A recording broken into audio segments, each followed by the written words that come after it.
is going on, YouTube fam? It's your boy Unfold, tapping back in with another video. You know what I'm saying? Today we better be reacting to. What are we reacting to, man? 15 NBA legends who are terrified of Larry Bird. We got Cat 2 times in the house with us. You know what I'm saying? I ain't gonna lie. What do you think about this video before we get I ain't gonna lie. I feel like Larry Bird is an unstoppable, basketball player, bro. So 15 NBA legends that are terrified of him. I'm ready to see this, bro. I'm excited for this, man. I've been reacting to it, but how is someone really terrified of Larry Bird? I mean, I don't know. That's what we're reacting to. Okay. If y'all new to the channel, hit that subscribe button, man. If y'all been liking the classic NBA reacts, man, let's get right into the vid. Yes, sir. But Larry Bird was cold. I don't think nobody ever could get out with him. He talked trash against us, talked trash with against everyone else. And I'm looking at this guy like, he's nuts, you know? When you talk about NBA players that will put fear in other players, the first people that will come to your mind will be somebody like Jordan, Shaq, Kobe, or maybe Kevin Garnett. But I feel like there's one guy that should be on everybody's top 5 when talking about the most feared NBA players, and that is Larry Bird. Like the trash talking he was having with other players would just disrespect. So we will start with number 15, David Robinson, aka the Admiral, who left an indelible mark on the NBA with this extraordinary. This guy is big as hell. How is he scared of Larry Bird, bro? David Robinson? He's 7'1", bro. That dude is 7'1"? Yes. I never even heard of him. Dang, bro. You might have to do your research. We might have to do his research. We might have to all do that research. To the game. There is rarely any footage of David Robinson talking about Larry Bird, but there is an interview a year ago when someone asked him who was his favorite player to play against, and this is what he said. And I know a lot of you young folks may not really remember Larry Bird that well, but that man was a magician. And yeah, no, he was amazing. And he was 6'9", and he had the skill set of a guard. He wasn't that fast. He wasn't that great of an athlete. He had the heart of a lion. And that's like a backhanded compliment, bro. He wasn't even that much of an athlete, bro. That's crazy. You called him a magician, bro. And you so ever playing called one of your against friends him, a magician when they hoop? Bro, we mostly call them gooners, bro. I ain't gonna lie. They're not even like for him to call him a magician. Like, bro, I do not call, bro. I do not call you gooners when you play basketball, bro. And he's talking about friends, bro. I'm his man, bro. So I'm not included with any of that, bro. What is bro talking about, bro? Yo, nah, you got it, bro. Was kind of my real first taste of, man. I want to do that, right? I want to compete against that every day. That's the kind of thing that's going to make you a monster. And there were a lot of great players. I mean, make no mistake. I faced a lot of great players every day. But I think when I came into the league, Larry Bird was at his peak, and he was incredible at what he did, and he was humble, and he came to work every single day, and I admired that. And so I think he was my favorite to play against, particularly early in my career. Number 14, we got Gary Payton, one of the most well-known trash talkers in NBA. I ain't gonna lie, this guy's a trash talker himself, so bro is terrified. It's kind of crazy, bro. Gary Payton tough, bro. Tough. Who had intimidated many players in his career. But it is shocking how highly he speaks of Bird after all the battles that he went through against Jordan. He will still pick Larry Bird when it comes to getting into your head. This man was a trash-talking connoisseur, but the way Larry Bird was talking trash was something he never experienced. And Larry Bird would shoot it anywhere. If you think about how many times he won a championship and what he was doing and what he was averaging, people don't understand. They was like, oh, he was slow. He wasn't. He was just. I feel like he's a prehistoric Luka Doncic. Prehistoric version. You know what I'm saying? He was smart and he can get it. Like the He can PS2. get it done. He wasn't MVP all them times and all the All-Stars all them bro, times. Bro, Larry Bird is better than Luka, bro. Larry Bird is better than Luka. Bro, you do not believe that, bro. Be so honest right now. You do not believe that, bro. Yes, I do. I'm going to take you over this corner. I'm going to dribble 2 times. Bro, yes. Better than Luka. Luka hasn't even won an MVP yet, bro. Wow. And then he said, give him some time. I'm going to come bro. right bro. It's like talking about Wemby right bro, now. He was drafted. Bro, he was drafted the same year as SGA. SGA got two MVPs. He's about to have 2 championships, bro. Nah. Luka used to actually be better than SGA at one point, bro. At one point, bro. At one point, yeah. And now look, SGA. That's just right now. Wow. That's crazy. Yeah, Larry Bird was the coldest talker ever. and he bagged it up because he was so cold. You know what I'm saying? So people ask people about him. Motherfucker used to tell you, boy, you can't do with me. I'm too good for this. Wow. I'm gonna give you a Christmas present. This jumper in your face. He's always say this, man. Next, we got Dominique Wilkins, the human highlight film. He was a dominant force on the court, captivating audiences with his electrifying dunks and scoring prowess. He had a versatile offensive game, capable of scoring from various positions on the floor. In the 1980s, Wilkins and Larry Bird had a fierce rivalry. They had one of the most memorable playoff battles in NBA history. Dominique Wilkins shared his experience of what it was like going against Larry Bird as a rookie, and this was hilarious. First time Bird ever talked trash to me. It was my rookie season, my first game I ever played against him. And so I go shake his hand, and he put both hands behind his back. And I'm saying, okay, he getting his head ready to play. And first play of the game, he says, I don't know where they got you guarding me, Holmes. And he shoots a 3. Now, I wasn't upset he made the 3. I said, but this son of a gun just called me Holmes. Look, What? I was pissed.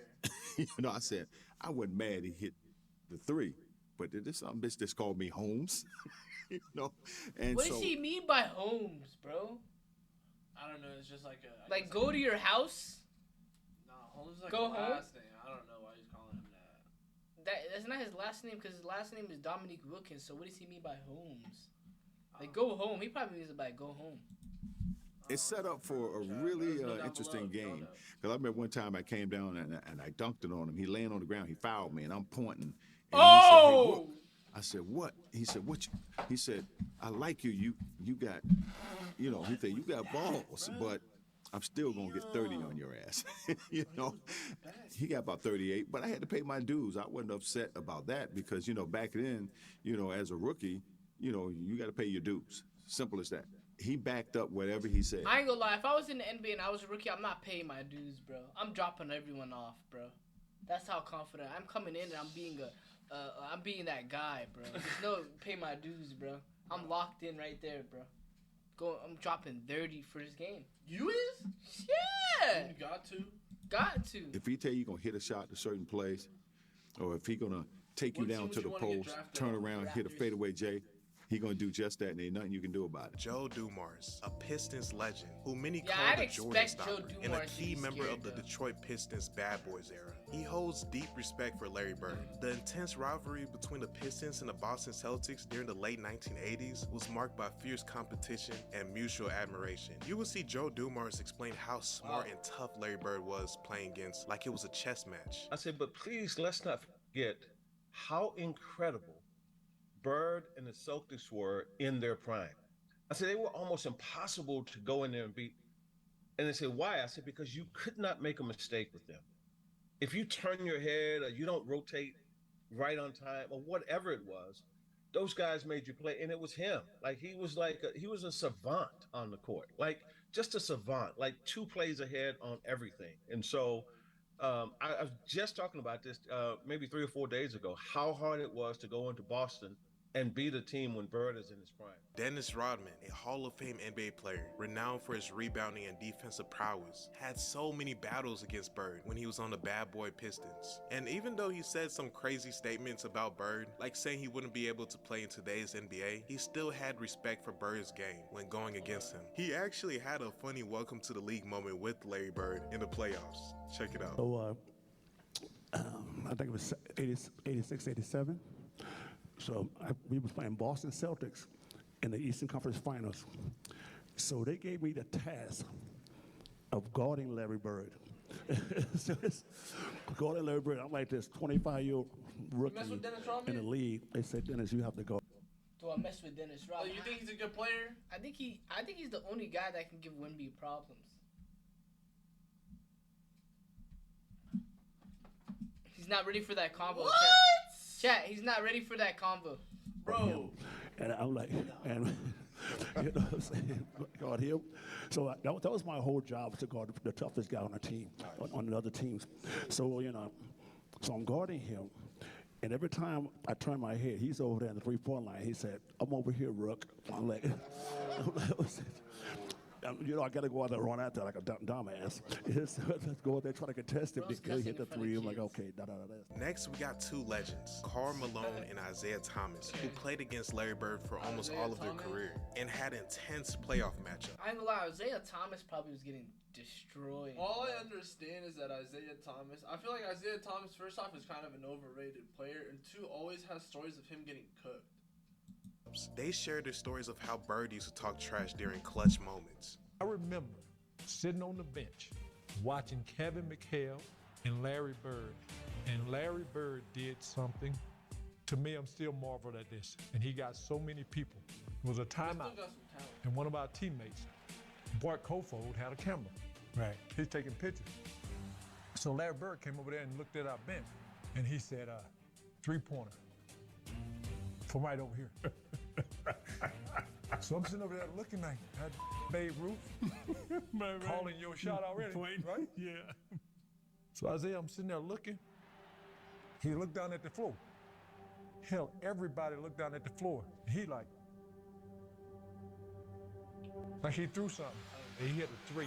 Oh, can you believe that? And I remember Kevin kind of looking over at the bench like this gonna be a long night. We walk out on the court. Larry, I'm telling you, bro, that's just how it be. Dang, okay. And he said, who guarded me? Oh. Larry used to always call me Cheesy, right? He's like, Cheesy, who guarded me? And I was like, who guarded me? I got Kelly, I got Lamb, I got Benson. He's like, you ain't got no brothers?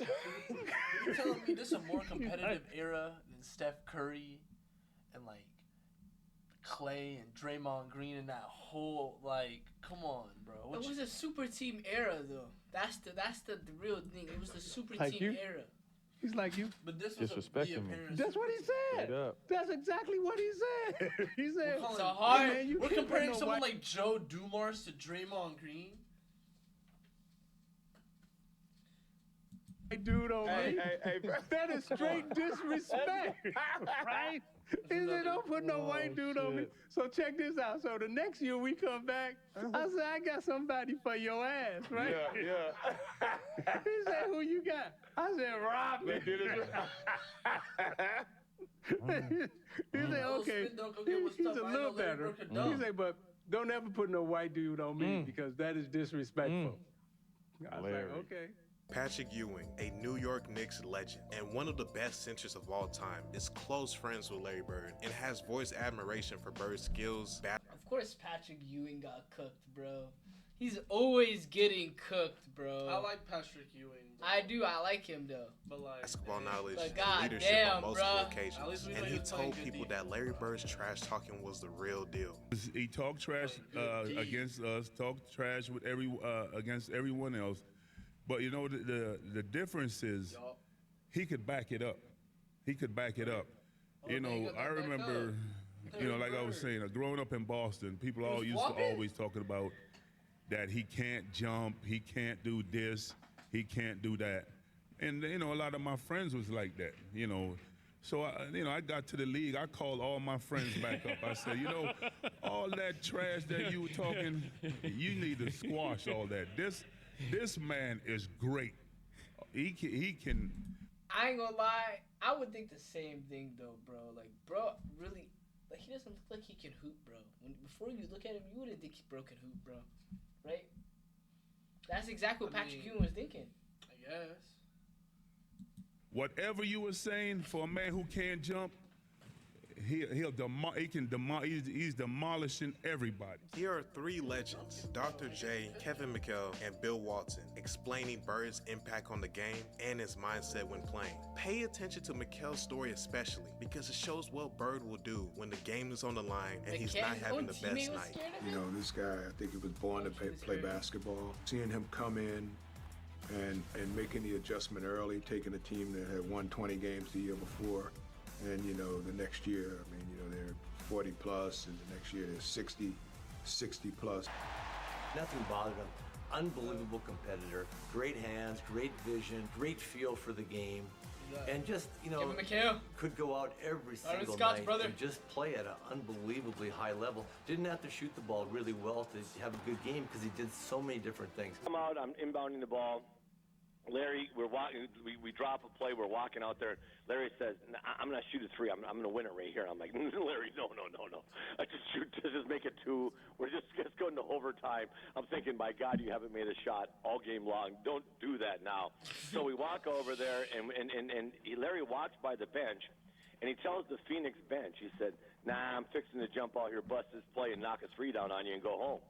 And the bench looks at him and stuff. So Larry busts the play, jumps out, gets the ball on, kind of in front of their bench at 3-point line, shoots it.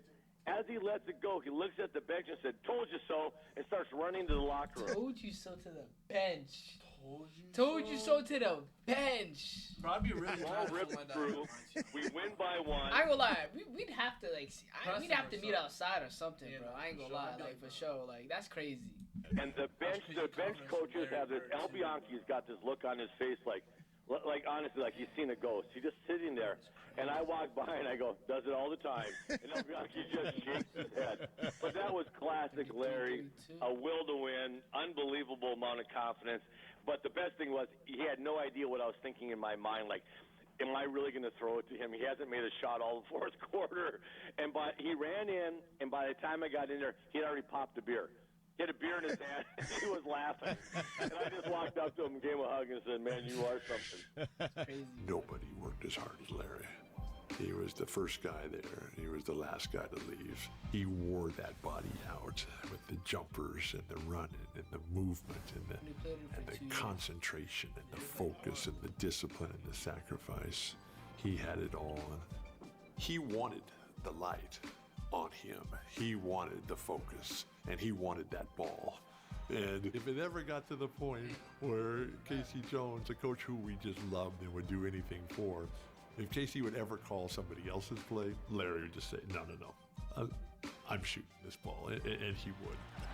2 seconds on the shot clock. Bird wants a 3 out of it. He gets it. Next, we have 2 NBA legends who are in my top 5 of all time, Magic Johnson and Kareem Abdul-Jabbar. They both said Larry Bird was the best guy they played against. And listen to how they describe Bird's game. You can tell that it was war when you're getting ready to play against that man. And you had to be on your A game at all times. The best guy I played against might have been, Larry Bird, someone like that. How good was Michael Bird? Jordan. I don't think people don't look appreciate at him and think, Yeah, oh, they he's say, like It doesn't even look like he tries on those shots, bro.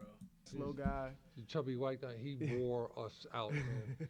Because he just, this muscle here, the one between his ears, that was his best, because he made the 3-pointers and he had assists and rebounded, steals. What? He was always at the right place at the right time. Hey, on pull the up. court. Damn. One of the great players, I had the opportunity to play against. There's nobody that I ever played Magic against Johnson. Look at this dude. that I love and respected more than You Larry. can see who's fresh or not. Keep it a buck. That's Magic Johnson. It's alright. It's alright, But right? it's just like, look You at could have it. did better, right? Bird, the man, listen, you couldn't give him an inch or he would just shoot it right in your Magic face. Johnson? He was Hey, dominant man, at both ends of the court. And so Larry Bird You made me a better overrated? player, and I think I made him a better player. And Compared to together, someone like we made the SGA? NBA better. And now we have the Oh, last yeah, 2 yeah, legends yeah, on this that's list. a great John question. SJ or Magic Johnson, chat? Bro, I ain't gonna lie. Magic SGA Johnson won a has a championship chance. his rookie No, year. no. With this route, I think SGA might have a chance to be better than Magic Johnson, bro. Seriously, bro, because he has 2 MVPs. How much Magic Johnson have already? He's about to win his 2nd championship. So that's 2, bro. He's about to win his 2nd championship. Magic Johnson has 5 rings. So if he passes him in rings, bro, obviously he has to be better. Or he ties him with crazier attributes and all that, like stats and all that. Yeah, maybe. We gonna see. You gonna see Stockton though. and Charles Barkley. They both shared hilarious trash talking stories when they went against Bird. And you get to see Charles explain what exactly made NBA players fear him in a game. He's the only guy that came into Utah when I was a young player and said, I think I'm going to have 43 tonight. Who's that, John Told our whole Stockton? team that on the bench, and he came in and had 43 tonight. So, I don't know. I have to give the nod to Larry at this one. Don't feel bad because I was the tiebreaker on the poll question, and I picked Larry Legend as well. So I'm with the same company. So God, Bird talk trash to everybody. bro, Charles Barkley. Charles Barkley always getting it done the worst too, bro. I ain't know. Dang. You gotta react to Charles Barkley highlights, bro. He always get it done bad though, bro. Charles Barkley Charles Barkley won what? 2 rings with the Rockets. And he has no rings, bro. Did he not win with the Rockets? He has none. No championship. Did the Rockets not win in 94, 95? Not with him on the roster. I thought he was. No. He got spanked. Damn. Did he get to a point where he had respect for you? I always tell this story about Larry Bird. I remember him, he was cursing under his breath. And I asked him, I said, Larry, what's going on with you? He says, you guys are being disrespectful to me. And I says, what are you talking about? He says, you guys are putting a white guy on me. That's disrespectful. Wait, who's the white guy you put on him? I can't remember who it was. I just started laughing. I had no comeback. When he says, it's disrespectful when y'all put a white guy on me. And I'm sitting there like, I'm laughing in the middle of a game. Like, Larry beat you with his will and his mind. But he didn't have the athletic ability that Kobe and Michael and LeBron and those guys had. Yeah. Larry willed himself and his team to win. Sheesh. All right, bro. What you think about the vid? I mean, I didn't know Larry Bird was low-key that tough, and I'm surprised. I learned a thing or two in this video. I don't know why Larry Bird is tough. I'm kind of surprised though. But I don't see too much back from him. So he's tough, but not too much back. He's not too fancy. Pretty simple and does it type thing. That's how you get the job done. Yeah, and that's Larry Bird, and that's good. But I ain't gonna lie, I expected everyone to be honest. So I'm gonna be honest. All these guys, I kind of expected it. But I was thinking maybe Jordan too. But bro, nah. Jordan has Jordan was not. I don't know. Nah, Jordan got aura. Jordan bro. got spanked by Larry Bird though. But he never was terrified. These guys are actually admitted it. Yeah. So, with that being said, chat, this is the end of the video, man. So make sure to like, comment, and subscribe. And we're gonna catch you on the next one. Yes, sir.